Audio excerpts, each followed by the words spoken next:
April 12, 1945. Southampton Docks, England. The cold sea fog rolled over the quay, curling around the steel hulls of moored ships, muffling the sound of shouting dockworkers and the creak of ropes. A small group of German women POWs shuffled off the transport vessel, their boots clanging against the wet wooden planks. They were exhausted, hungry, and tense, their eyes darting at the unfamiliar British landscape. Some clutched threadbare coats, others adjusted the faded uniforms that had once symbolized authority and power but now only marked them as prisoners. The air was thick with the salt of the sea and the metallic tang of oil from the dockyard. Every movement seemed amplified, the slap of boots on planks, the barked orders of British soldiers, the clatter of crates being stacked nearby. A young corporal named Greta Lehmann, barely 18, hugged herself tightly, her breath fogging in the chill air. She had imagined British soldiers as lenient, perhaps distracted by the horrors of the past months, but as the first tall, rigid figures appeared from the mist, she froze. They were lined in perfect formation, their helmets gleaming, rifles slung over shoulders with mechanical precision. Each soldier's posture screamed discipline, their boots striking the wooden deck in synchronized rhythm. The commanding officer, Major Edward Harrington, stepped forward, a clipboard in hand and a piercing gaze that seemed to measure every detail. "Keep moving," he barked, his voice cutting through the fog like a knife. No hint of warmth. No hesitation. Just authority. The German women exchanged nervous glances. Mutterings in broken English, whispers of "Was ist das?" floated through the group. Their imagined notion of leniency shattered with each perfectly timed command, each precise movement of the British military. Some lowered their eyes instinctively, others stood rigid, trying to appear unshaken. The dock was a stage, and they were the unprepared actors. Cargo cranes swung overhead, casting long shadows across the deck. Steam hissed from nearby boilers, and the rhythmic pounding of machinery echoed like the heartbeat of the base itself. Every sense screamed order, efficiency, and unyielding control. And then came the inspections. British soldiers moved among the POWs, rifles tapping against knees, fingers brushing the edges of coat collars, eyes scanning for any sign of defiance or fatigue. Greta felt her pulse spike as the cold metal of a rifle but pressed briefly against her shoulder. A sharp "step forward" echoed from Major Harrington. One by one, the women obeyed, stepping into a light that revealed every detail of their attire, their posture, their fear. It was nothing like they had imagined. No soft words, no sympathetic glances, no subtle easing of tension. Only the relentless, mechanical precision of a force that had survived the war itself. The women realized, in a shiver of dread, that this was not a place for excuses or pleas.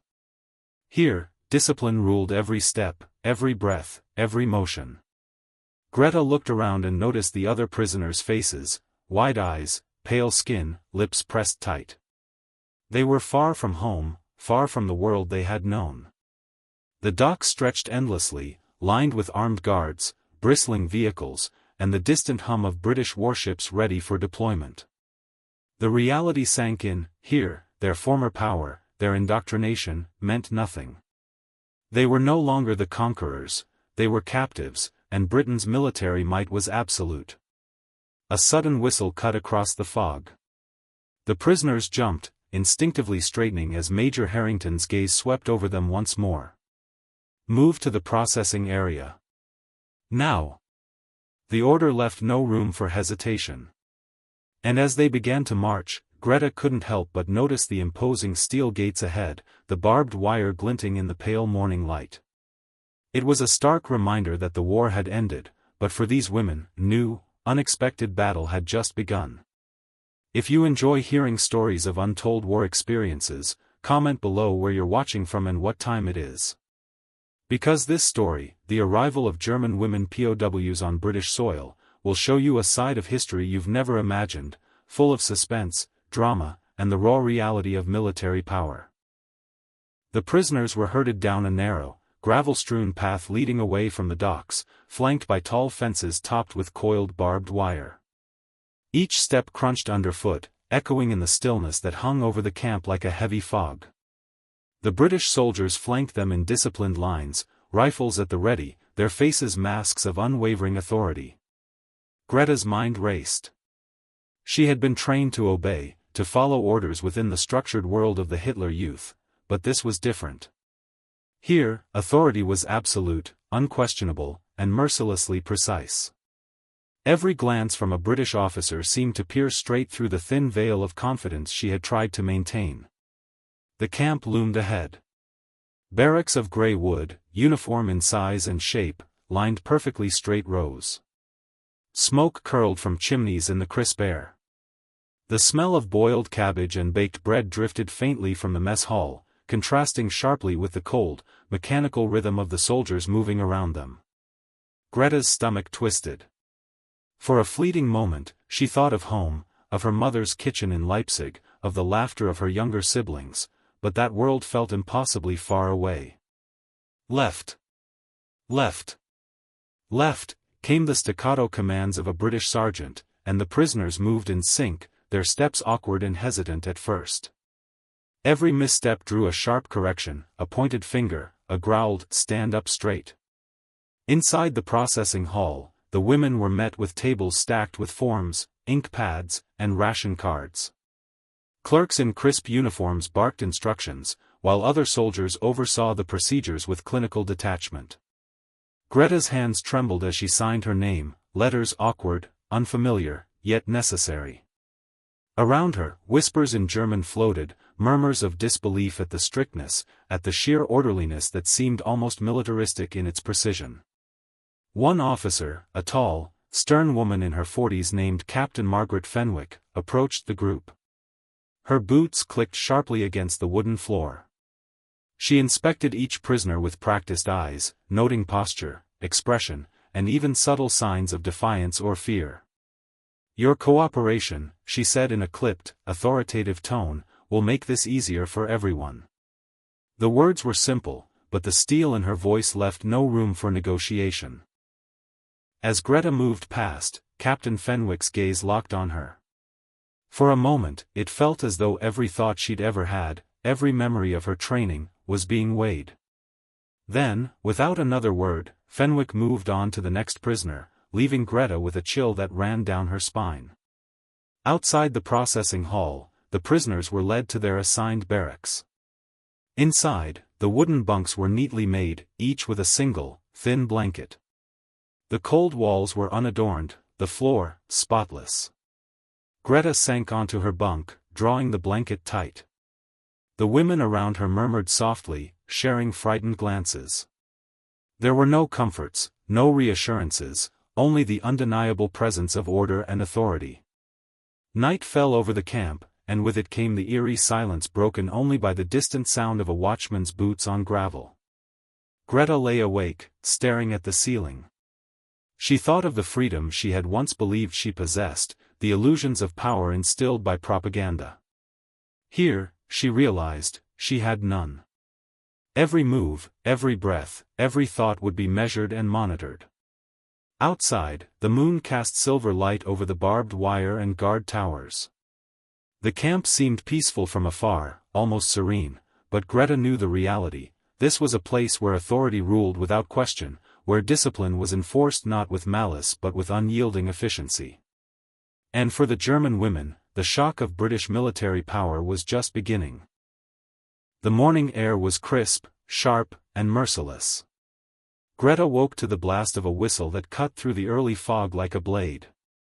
The women scrambled from their bunks, fumbling with thin blankets, stiff from the night's chill.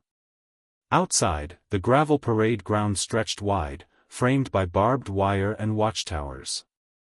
British soldiers stood at attention along the perimeter, rifles glinting in the pale sunlight. "Fall in," a sergeant barked, his voice commanding enough to make even the most defiant prisoner flinch. The women moved hesitantly, forming a ragged line. Greta's heart pounded in her chest. She could feel every eye on her, every twitch of a muscle scrutinized. She remembered the drills back home in Germany, parades, inspections, the rigid formations of the Hitler Youth, but nothing had prepared her for this. Here, there was no pretense, no pride in obedience. Only expectation and the unflinching force of authority. The British sergeant strode along the line, stopping abruptly before each woman. He measured their stance, adjusted their posture, tapped rifles against knees. His corrections were brisk, efficient, and devoid of patience. Greta's hands shook as he leaned close, whispering a clipped instruction that left no room for error. Around her, other prisoners stumbled, their confusion evident. A sharp crack of a whip, or perhaps a branch used as a pointer, made several jump. "March! Left, left, left," the sergeant shouted. The women obeyed, their steps uncertain, faltering. The rhythmic stamping of boots was foreign to them, it felt mechanical, oppressive. Greta's calves ached, her chest tightened with every command. Sweat mixed with the morning chill, running down her temples, as she struggled to keep pace with the unrelenting rhythm. Nearby, Major Edward Harrington observed silently, his hands behind his back. His eyes were hawkish, scanning for weakness or hesitation. He noted each prisoner's reaction, the quick glance to the side, the tremble of a hand, the faltering footstep, and catalogued it silently. No words were spoken, yet his presence alone demanded complete compliance. During a short pause, the women huddled momentarily under the watchful eyes of their captors. Whispered conversations in German carried tones of disbelief and fear. They expect us to do this," muttered one woman. "Every day?" Another shook her head, her lips pressed tight. Greta tried to steady her breathing, trying to remember everything she had learned in her youth, any form of discipline or focus, but the British methods were harsher, more exacting, more intimidating than anything she had faced. By midday, the women were exhausted. They had marched, stood at attention, learned the strict routines of roll calls, inspections, and camp chores. Each task was supervised, timed, measured. Even the smallest mistake drew a sharp rebuke, the echo of a commanding voice like a hammer striking steel. Greta realized the psychological toll of these drills was greater than any physical labor. It chipped away at confidence, replaced uncertainty with fear, and forced respect through sheer presence rather than words. In the evening, as they returned to their barracks, the women were silent. The camp seemed larger now, more imposing under the dim glow of lanterns. Greta sat on her bunk, her body aching, her mind whirling. The British had not just subdued them physically, they had begun to dismantle the illusion of control they had carried since their indoctrination. Here, they were unprepared, vulnerable, and utterly exposed. Outside, the distant sound of boots on gravel, the clatter of rifles in their racks, and the faint hum of machinery reminded Greta that the British military's power was not just force, it was constant, pervasive, and inescapable. And for these women, the lesson was only beginning, submission was the only option, and resistance, even in thought, could be dangerous. The following morning, the women awoke to a sky streaked with gray clouds, the scent of damp earth drifting through the camp. The whistle blew before dawn, and once again, they were forced to rise, dress, and assemble on the parade ground with mechanical precision. But today would be different. Today, the British officers intended not only to enforce discipline but to observe, study, and subtly break the prisoners' morale. Captain Margaret Fenwick appeared first, her polished boots clicking sharply against the gravel as she approached the line of women. Greta straightened instinctively, though her hands trembled at her sides. Fenwick's eyes scanned the prisoners, sharp and calculating, as if measuring each heartbeat, each falter, each flicker of fear. "Eyes front. Stand at attention," Fenwick commanded. The women obeyed, yet even the slightest tremor in Greta's knees did not escape the captain's scrutiny. She stepped closer, adjusting the posture of one prisoner with a cold, practiced touch. Greta felt the weight of the inspection, a pressure she had never encountered in her life. The British guards, all men and women of varying ranks, moved among the prisoners with silent authority. Every movement was observed, foot placement, hand position, the tilt of the chin. The women realized quickly that nothing went unnoticed. Even the smallest act of hesitation, a sideways glance, or a stifled sigh could draw a reprimand. The psychological strain built slowly, invisibly, tightening around them like an invisible chain. Greta noticed the subtle strategies of the British soldiers. Some officers spoke little, letting the silence amplify tension. Others used words sparingly but with precision, phrases delivered in clipped tones that reminded the prisoners of their complete lack of control. Every interaction reinforced the reality: they were under constant surveillance, every thought monitored, every action judged. By mid-morning, the prisoners were assigned camp chores: cleaning, organizing supplies, and tending to the grounds. Even these mundane tasks were exercises in observation. The British soldiers timed their work, inspected their results, and corrected the smallest mistakes with unflinching authority. Greta's hands were raw from scrubbing wooden floors, her back aching, but the exhaustion was nothing compared to the gnawing anxiety in her chest. A fellow prisoner, Helga, whispered across the hallway as they carried buckets of water, "I thought they would be gentler. Less precise." Greta nodded, understanding immediately. There had been rumors among the women that the British might be lenient. After all, the war was over, they thought. But the reality was far different. Discipline, order, and absolute control were the weapons of this new battlefield. During the afternoon roll call, Major Harrington strode along the line, his presence magnetic yet terrifying. He asked questions: names, hometowns, prior military experience, but the interrogations were clinical. He observed reactions, noted inconsistencies, and let silence linger to amplify unease. Greta felt her stomach twist. Every answer, every gesture, every glance was an assessment, and the consequences were unspoken but palpable. As night fell, the women returned to the barracks, exhausted, bruised by the day's labor and drained by the constant psychological pressure. Greta sat on her bunk, staring at the wooden ceiling. She realized that the British military's power was not merely physical, it was mental, pervasive, and relentless. The soldiers' mastery of routine, observation, and precision had stripped away their sense of autonomy. Outside, the camp was eerily quiet, broken only by the occasional footsteps of a patrolling guard. Greta hugged her knees, the thin blanket providing little comfort. Fear, exhaustion, and realization settled over her: the British had not only captured their bodies but had begun to capture their minds. Days passed, but the rigid order of the camp wore on the women's nerves. Greta and her fellow prisoners began to feel the weight of monotony and unyielding authority. Every waking moment was dictated by schedules, inspections, and drills, leaving little room for thought, let alone rebellion. Yet, human nature, stubborn and resilient, found a way to push back, even if in small, cautious gestures. It began with whispered conversations in the barracks. A glance exchanged too long during roll call, a foot tapped out of rhythm during parade formation. Helga, the spirited one of the group, tried to encourage subtle acts of defiance.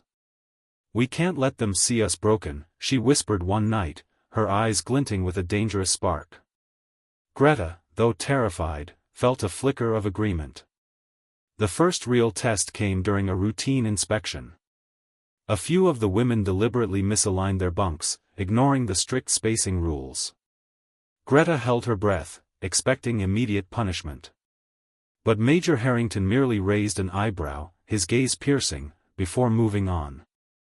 The silence that followed was heavier than any reprimand. It was a warning: defiance could be noted even if ignored. Emboldened slightly, the women began testing boundaries elsewhere: slightly slower compliance with orders, whispering in corners, or exchanging small, forbidden objects. Each minor act of rebellion sent adrenaline surging through Greta's veins, a dangerous thrill under the watchful eyes of the guards. But the British were not naive. Captain Fenwick, ever observant, noticed the subtle shifts in posture, the whispered exchanges.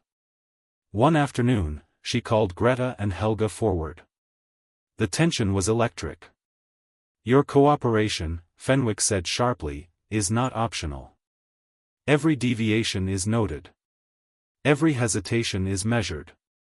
Her voice carried authority that cut straight through the women's nervous defiance. The consequences were swift, though not cruel. The women were reassigned to more physically demanding tasks, forced to scrub floors and haul heavy equipment under the relentless gaze of the guards. It was a demonstration of power without brutality, a reminder that control could be asserted in ways that left no scars, but left minds unsettled and compliant. Greta felt the lesson burn deep into her consciousness: resistance, even small, could be punished, and the British had mastered the art of enforcing discipline with subtlety. Despite the setbacks, the small acts of defiance bonded the prisoners. They whispered plans in the barracks, shared glances of solidarity, and exchanged small comforts in secret. Each tiny rebellion was a thread connecting them to their humanity, reminding them that they were not entirely subdued. Yet, beneath the surface, fear remained, a quiet, constant pressure reminding them that the British military was always watching, always calculating, always in control. That night, as Greta lay in her bunk, she felt a mix of defiance and dread. The British had not only captured her body, they had dissected her confidence, her illusions, and forced her to confront her vulnerability. And yet, in the quiet moments between orders and inspections, the spark of rebellion, however small, continued to flicker. Weeks passed, and the relentless rhythm of the British camp began to reshape the prisoners' lives. Greta, once rigid with fear, found herself moving with a cautious efficiency, her steps measured to match the drills, her posture unnaturally perfect under the watchful eyes of the officers. The initial shock had not worn off, it had transformed. Fear had merged with a grudging understanding, survival depended on adaptation, on learning the invisible rules of this new world. Each day began before dawn. The whistle shattered the night's fragile silence, and the women rose, scrubbed the floors, polished boots, and lined up for inspections that seemed to grow sharper with every passing morning. Even the smallest errors, a tilted hat, a hesitation in the cadence of marching, a murmur in the barracks, were noted, catalogued, and corrected with precision. Greta realized that the British power was not merely in arms or numbers, but in the mastery of routine, observation, and control. Captain Fenwick became a constant presence in the women's lives. She rarely raised her voice, yet her influence was absolute. A single glance could silence a room. Greta noticed that even the whispers of defiance had dwindled, the women had learned to mask fear with obedience, and the quiet compliance was, in itself, a subtle form of resistance. Yet, psychological strain lingered. Nights were restless. Greta would lie awake, listening to the soft footsteps of guards on gravel, imagining them scrutinizing her, judging her, noting every twitch of muscle or flutter of eyelid. Sleep was a luxury, replaced by alertness that bordered on paranoia. The British had not only confined bodies, they had conditioned minds, shaping behavior without physical punishment, creating obedience through the constant, invisible pressure of observation. Gradually, adaptation became a survival skill. Greta learned to anticipate commands, to move in exact rhythm, to meet every glance with the right posture. She noticed the same pattern among the other women: fear tempered by routine, rebellion muted by the weight of discipline, and a begrudging respect, even if mixed with terror, for the authority that controlled their every moment. During one inspection, Major Harrington walked down the line, his eyes sharp as ever. Greta caught his gaze and froze, but instead of reprimand, he nodded slightly, almost imperceptibly. It was a small acknowledgement, but it carried weight. Compliance had been noted, efficiency rewarded with a quiet recognition that was more powerful than any verbal praise. The British had mastered subtle reinforcement. Authority was never only punitive, it was strategic, calculated, and deeply psychological. Even simple tasks, once mundane, had become exercises in discipline. Cleaning barracks, carrying supplies, organizing supplies, all performed under scrutiny, taught the women control over their movements, over their thoughts, over their reactions. Greta found herself thinking ahead, preempting corrections, internalizing the rules to avoid punishment and preserve her fragile sense of autonomy. Yet, despite adaptation, tension simmered. Small acts of camaraderie, sharing whispered stories of home, exchanging food scraps, or a fleeting glance of solidarity, remained the only human connection the women could claim. Greta understood that survival in the camp was a delicate balance: obey enough to avoid punishment, resist enough to preserve identity, and navigate every interaction under the omnipresent gaze of British authority. By the end of the 6th week, the women were no longer the same. The shock of arrival had given way to disciplined, fearful compliance. Their minds had been shaped by the British military's meticulous attention, their bodies honed to the rhythms of drills and inspections. They had endured the first trials, and though rebellion still flickered in quiet moments, it was tempered by a respect born of undeniable power. The British had proven not through brute force, but through control, observation, and relentless order, their dominance was absolute, and the women's former world of influence and indoctrination no longer existed. It was a grey morning, the kind that seemed to compress time, when Major Harrington decided to test the prisoners' obedience in a way that would leave no doubt about the absolute authority of the British military. Greta and the others were assembled on the parade ground, the chill biting through their thin uniforms. The fog clung low to the ground, curling around the soldiers' boots like a living thing. "Today," Harrington began, his voice calm but carrying the weight of command, "we test not only your discipline, but your ability to follow orders under pressure. Mistakes will not be tolerated." There was a hush, a collective intake of breath. The women, already conditioned by weeks of scrutiny, stiffened instinctively. The test was simple in description but brutal in execution, a complex drill combining marching, weapon handling, and rapid response commands. Greta and her peers were to follow precise sequences of steps, every motion timed, every glance monitored, every action reviewed. Any hesitation, any error, would be immediately corrected in front of the entire group. At first, the women moved cautiously, the rhythm unfamiliar yet memorized from previous days. But Harrington added an unexpected layer, a sudden order to switch formations mid-step, rifles raised at angles that tested balance and coordination. Greta stumbled slightly, her boots sliding on damp gravel. A sharp whistle pierced the air. Captain Fenwick was immediately at her side, adjusting her stance with a precise, unyielding hand. Eyes forward. Faster. Controlled. All around, whispers of fear and frustration spread among the prisoners. The British guards walked among them like hawks, noting every falter. The test lasted for hours, each repetition more grueling than the last. Sweat ran down Greta's temples, her muscles screamed, yet her mind remained hyper-alert.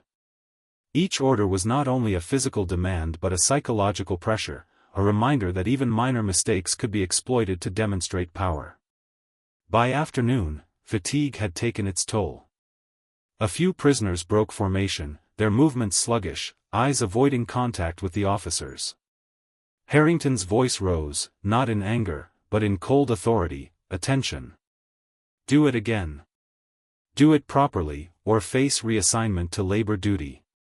The women moved again, the threat clear but not violent. The power of authority was enough. When the drill finally concluded, Harrington and Fenwick walked along the line, silent, their eyes noting compliance, hesitation, and effort. Greta realized something profound: the test had not been about skill alone, but about control. Every tremble, every falter, every anxious glance had been a measure of obedience, a psychological probe into their resilience and submission. That evening, the women returned to their barracks, exhausted physically and mentally. The silence among them was heavy, a mixture of relief and lingering fear.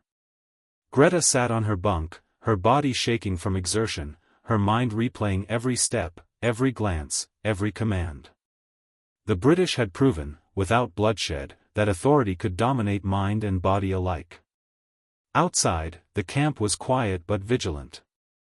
Guards patrolled in slow, precise patterns, the faint glint of rifles catching the last rays of the setting sun. Greta understood that the drill had been more than a test, it had been a lesson. Resistance was dangerous, compliance was survival, and British military power extended far beyond weapons and walls.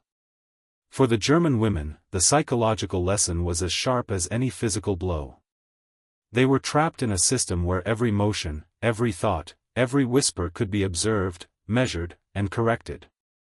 And in that knowledge lay the true weight of British authority, unseen, relentless, and absolute. The following days in the camp were a delicate dance of obedience and silent resistance. Greta noticed patterns emerging among the women, small alliances forming as a means of emotional survival. Helga, bold and quick-witted, became a focal point for whispered strategies and shared glances of defiance. Others, quieter and more cautious, clung to routines as a shield against the constant scrutiny of the British Guards. In the barracks, the women learned to communicate in subtle ways. A slight tilt of the head, a shared glance, or a barely audible sigh conveyed volumes. Greta and Helga would trade stories of home in hushed tones at night, recalling childhood memories in Leipzig and Hamburg, snippets of normal life that felt almost alien now. These fleeting moments of connection were acts of resistance in their own right, affirmations of identity in a world designed to erase it. Outside, the daily routines continued with relentless precision. Roll calls, drills, and labor assignments occupied every waking moment. Even chores became exercises in subtle competition: who could clean the barracks with the least supervision, who could march flawlessly without correction, who could endure the psychological strain without faltering. Greta realized that compliance was no longer just about avoiding punishment, it was a way to claim small victories within the rigid confines of the camp. Tension simmered beneath the surface. Minor disputes flared over trivial matters: who received an extra blanket, whose turn it was to carry water, whose voice had been too loud during roll call. The British observed silently, rarely intervening directly, but the presence of their authority amplified every conflict. Greta learned to navigate these micropolitics carefully, offering support without drawing attention, asserting herself without inviting scrutiny. Meals were quiet affairs, taken under the watchful eyes of officers stationed in corners of the mess hall. Conversation was limited, whispers monitored. Greta noticed how fear and camaraderie coexisted uneasily, each woman relying on others for emotional support, yet wary that one misstep could jeopardize all. Survival demanded both solidarity and caution. One day, a rumor spread through the camp: some of the women might be selected for transfer to another facility. The news sent a ripple of anxiety and speculation. Greta felt her chest tighten. The thought of leaving behind the fragile bonds formed in the barracks was terrifying, yet the possibility of escape from the relentless scrutiny offered a small glimmer of hope. Still, the British had trained them well, obedience and vigilance had become second nature, and fear of the unknown tempered any impulsive thoughts. As night fell, Greta sat on her bunk, quietly observing the others. Their faces were pale, eyes wide from exhaustion, yet traces of resilience lingered in small gestures: a hand lightly resting on another's shoulder, a shared smile in defiance of the watchful guards. These subtle acts were lifelines, reminders that, despite the oppressive weight of British military power, the women retained fragments of their humanity, their individuality. The psychological strain of the camp had reshaped the prisoners. They were disciplined, wary, and constantly alert, yet they had learned to find small ways to resist invisibly, to preserve identity and morale. Greta realized that survival was not merely physical endurance, it was mastering the delicate balance between submission and subtle defiance, between fear and the courage to maintain connection. It was just past dawn when the camp stirred with unusual urgency. Greta noticed the tension immediately: a quiet whisper among guards, the brisk clatter of boots on gravel, the sudden tightening of formation among soldiers. Something was different. An unexpected inspection was underway, one that would test the women not only physically, but mentally. Major Harrington and Captain Fenwick appeared at the parade ground, their presence magnified by the unusual quiet. Greta felt her stomach twist. Weeks of discipline had taught her to anticipate orders, but this was different. The inspection was unannounced, and the unpredictability heightened fear. "Line up!" Harrington barked, his voice slicing through the morning mist. The women scrambled into formation, boots slipping slightly on the dew-slick gravel. Whispers died instantly under the weight of authority.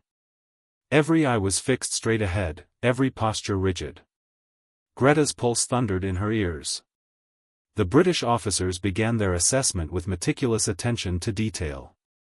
They scrutinized uniforms for folds, boots for scuffs, hair for loose strands, and posture for the slightest deviation.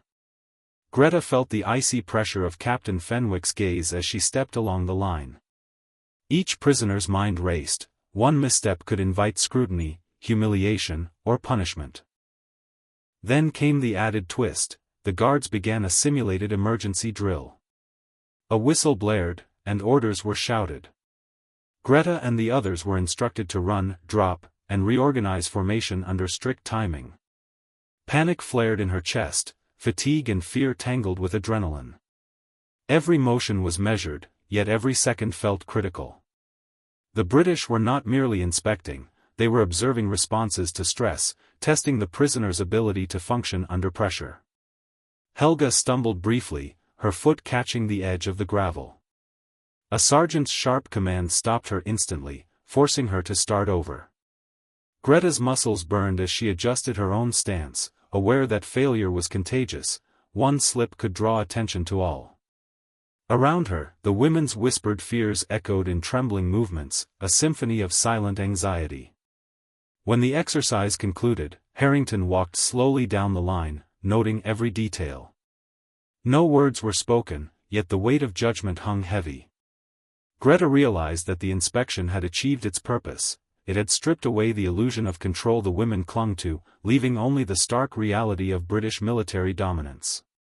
Even as the day ended, the tension lingered. The unexpected inspection reminded the prisoners that nothing could be taken for granted, that the omnipresence of authority was absolute, and that survival depended on constant vigilance. Greta returned to the barracks that evening, exhausted but alert, her mind racing with every command, every glance, every misstep observed and measured. The British had proven once again that power did not require brutality. Discipline, precision, and psychological mastery were more effective than violence. For the German women, the lesson was searing and unforgettable. Every day in this camp was a trial, every action scrutinized, and every moment a test of obedience and resilience. Weeks turned into months, and the relentless structure of the camp became the women's new reality. Greta, once trembling at every command, now moved with careful precision, her posture immaculate, her footsteps measured. Yet beneath this surface of obedience, the psychological toll remained, a quiet, persistent ache that gnawed at memory, pride, and identity. The British Guards continued their unyielding watch. Major Harrington and Captain Fenwick maintained a balance of authority and subtle reinforcement, ensuring that no prisoner could claim ignorance of the rules. Every inspection, every drill, every moment of observation reminded the women that power had shifted irrevocably. They were no longer the agents of ideology and control, they were captives, forced to submit to a system far more efficient and disciplined than anything they had known. Greta observed the transformation in her fellow prisoners. Fear had tempered rebellion, and caution had replaced brashness. Alliances persisted, quiet and necessary, yet even these were governed by the rules of survival. The women whispered at night, sharing memories of home, small comforts, and fleeting humor, but by day, they existed within the strict rhythms of British military order, every movement a measured response to authority. The camp became a world unto itself, a universe defined by vigilance and discipline. Greta learned to anticipate orders, to meet glances with the correct expression, to move as if her body were an extension of the officer's will. Resistance was no longer open defiance, it was subtle survival, small acts of humanity maintained in the shadows of regimented obedience. One cold evening, Greta stood at the edge of the parade ground, watching the guards patrol beneath the pale moonlight. The silence was profound, broken only by the distant clatter of boots and the faint hum of machinery. She realized that the women had endured the full force of British military power, not with violence, but through relentless order, psychological mastery, and unwavering presence. They had been broken, reshaped, and conditioned to live within the confines of authority, yet even in submission, traces of their identity persisted. The war had ended months ago, yet for these women, a different battle had raged and concluded on British soil. Their former indoctrination, their past power, and their expectations had been dismantled. In its place was discipline, respect born of fear, and the enduring realization of British military precision. Greta breathed deeply, the cold air filling her lungs. She knew that life in the camp would continue under watchful eyes, that freedom was distant, and that authority had claimed not only their bodies but their minds. And yet, she also understood that survival, resilience, and the faintest glimmers of defiance, shared in quiet whispers, fleeting glances, and small acts of solidarity, would carry them through the endless days ahead. The story of the German women POWs on British soil was not one of violence or bloodshed. It was a story of psychological mastery, the overwhelming power of discipline, and the quiet, unyielding force of authority. And in that lesson, the prisoners had learned a truth more enduring than any battle: power, when wielded with precision, could shape minds as surely as it commanded armies.